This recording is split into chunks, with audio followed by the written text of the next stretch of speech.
भगवान जगन्नाथ की रथ यात्रा यूं तो भक्ति, उत्साह और आस्था का सबसे बड़ा पर्व है।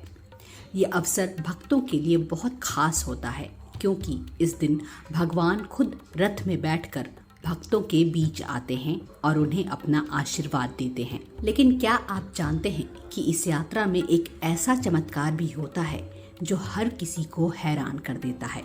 12 दिनों तक चलने वाले जगन्नाथ भगवान का रथ एक मुस्लिम मजार के सामने खुद रुक जाता है।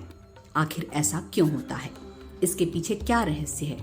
इसे जानने के लिए वीडियो को अंत तक जरूर देखें। भगवान जगन्नाथ की रथ यात्रा हर साल आषाढ़ माह में शुक्ल पक्ष की द्वितीया तिथि को निकलती है। ये यात्रा ओडिशा के पुरी में स्थित जगन्नाथ मंदिर से बड़े ही धूमधाम के साथ निकाली जाती है। इस रथ यात्रा में भगवान जगन्नाथ के साथ उनके भाई बलभद्र और बहन सुभद्रा भी होती हैं। इस यात्रा में रथ को हर एक मंदिर के सामने रोका जाता है। लेकिन क्या आप जानते हैं कि जगन्नाथ भगवान की ये रथ यात्रा एक मजार के सामने भी थोड़ी देर के लिए रुकती है। ये मजार भगवान जगन्नाथ के एक मुस्लिम भक्त साल बेग की है। साल बेग मुगल सेना में एक बहादुर सैनिक थे। वो भगवान जगन्नाथ के बहुत बड़े भक्त थे। दरअसल साल बेग की माँ हिंदू ब्राह्मण थी, जबकि उनके पिता मुस्लिम थे और मुगल सेना में सूबेदार थे। इसलिए साल बेग भी मुगल सेना में भर्ती हो गए। एक बार मुगल सेना की तरफ से लड़ते हुए साल बेग बुरी तरह से जख्मी हो गए। उनके माथे पर ऐसा घाव लगा जो तमाम इलाज के बावजूद भी सही नहीं हो रहा था। इस लाइलाज घाव की वजह से उन्हें सेना से भी निकाल दिया गया।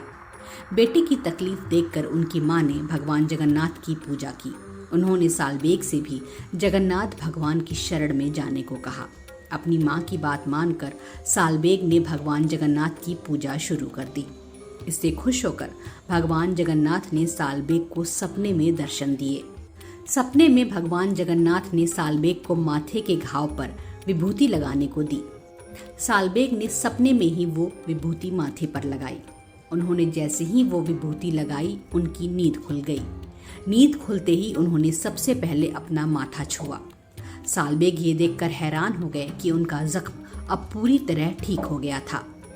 उसी क्षण से सालबेग का जीवन भगवान जगन्नाथ की भक्ति में समर्पित हो गया। इसके बाद सालबेग ने कई बार मंदिर में जाकर भगवान जगन्नाथ के दर्शन करने की कोशिश की, लेकिन मुसलमान होने की वजह से उन्हें अंदर नहीं घुसने दिया जाता था।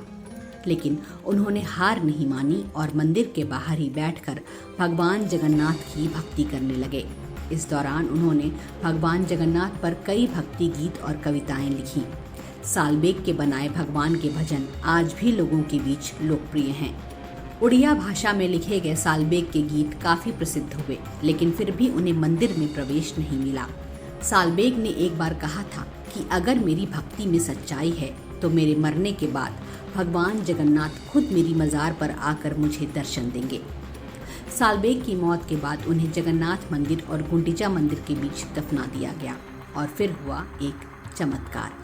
कहा जाता है कि सालबेग की मौत के बाद जब जगन्नाथ रथ यात्रा निकली तो रथ के पहिए सालबेग की मजार के सामने आकर खुद ब खुद रुक गए। भक्तों ने रथ को आगे बढ़ाने की लाख कोशिशें की, लेकिन रथ टस से मस नहीं हुआ। जब सभी लोग परेशान हो गए, तब किसी स्थानीय व्यक्ति ने उड़ीसा के राजा को बताया कि ये वही सालबेग की मजार है जिनकी भक्ति की कहानियां सबने सुनी हैं। उन्होंने सालबेग का जयकारा लगाने का सुझाव दिया। हैरानी की बात ये थी कि जैसे ही सालबेग के नाम का जयकारा हुआ, भगवान का रथ अपने आप ही चल पड़ा। इस घटना के बाद से लोगों का भरोसा बढ़ गया कि भगवान अपने भक्तों तक किस तरह पहुंच जाते हैं। इसके बाद से ही सालबेग की भक्ति का सम्मान किया जाने लगा। तब से हर साल भगवान जगन्नाथ की रथ यात्रा सालबेग की मजार पर जरूर रुकती है। ये घटना बताती है कि भगवान अपने भक्त की जाति, धर्म या रूप नहीं देखते हैं तो सिर्फ उनकी सच्ची भक्ति। अगर वीडियो पसंद आई हो तो इसे लाइक करें, शेयर करें और हमारे चैनल को सब्सक्राइब करना ना भूलें। धन्यवाद। जय जगन्नाथ।